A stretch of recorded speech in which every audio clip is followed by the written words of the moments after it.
brown bears are the second largest land carnivore and the second largest of all living bears. They are characterized by their brown fur, large size, and adaptability.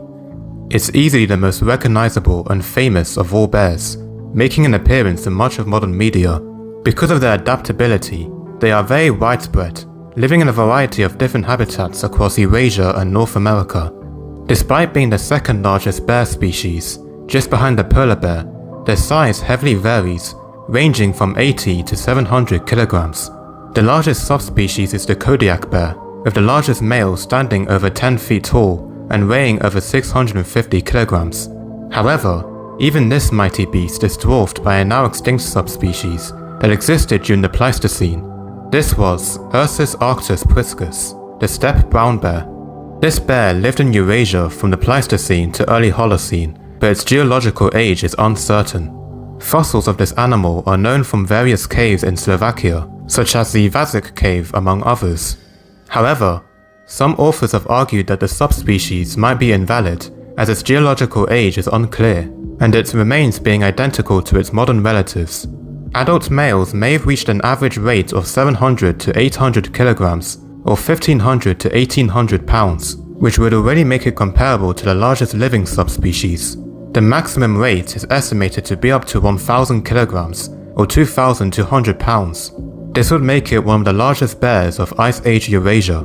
However, even they may have been dwarfed by another subspecies, the Penghu brown bear, which was roughly 27% larger.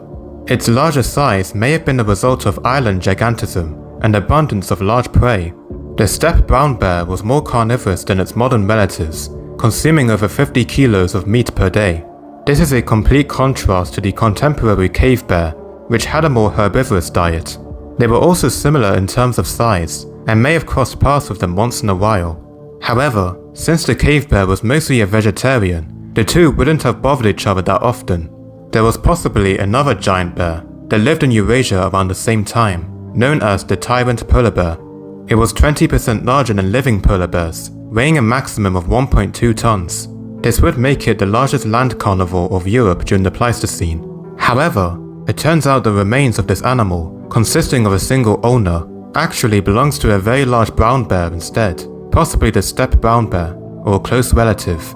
Their habitat would have consisted of open tundra-like grasslands spanning across northern Eurasia. These bears preferred more open habitats in contrast to the cave bear, which lived in mountains and forested habitats. It was capable of preying on large herbivores, such as deer, bison, juvenile woolly rhinos, and mammoths. It was basically the Eurasian equivalent of the giant short-faced bears of the Americas due to their hyper-carnivorous diet.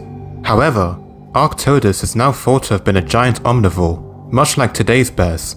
The steppe bear may have been the top carnivore of its habitat, but wasn't alone. They also had to coexist and compete with other predators, the most formidable being the cave lion and cave hyena, which were very common in Europe during the Ice Age. Other coexisting carnivores included wolves, lynx, European dhole, leopards, giant cheetahs, tigers, and other bears. Hyenas and wolves would have been a major nuisance for the bears, as they were social, intelligent, and also pretty big themselves. Since these bears lived during the Pleistocene, it also coexisted with humans, who may have been one of the main reasons for their demise. Although we don't have any direct evidence that they interacted, but since we have tons of evidence of humans hunting cave bears, it's very likely that the brown bear had a similar treatment. As mentioned earlier, this animal lived until the early Holocene, but the exact date of its extinction is not clear. It didn't experience a traditional extinction like many other species of the time. Instead, as the Pleistocene gave way to the Holocene, its populations around the Baltic and North Sea decreased in size, and eventually gave rise to the more widespread modern Eurasian brown bear. Who knows, maybe with the right conditions, they might evolve to become larger, just like their ancestors, although that's extremely unlikely for obvious reasons. Anyways, that's all for this video. If you enjoyed it and learned something new, I'd appreciate if you drop a like and comment down below. If you want to see more videos like this, you can sub to this channel if you want. Stay blessed and enjoy the rest of your day.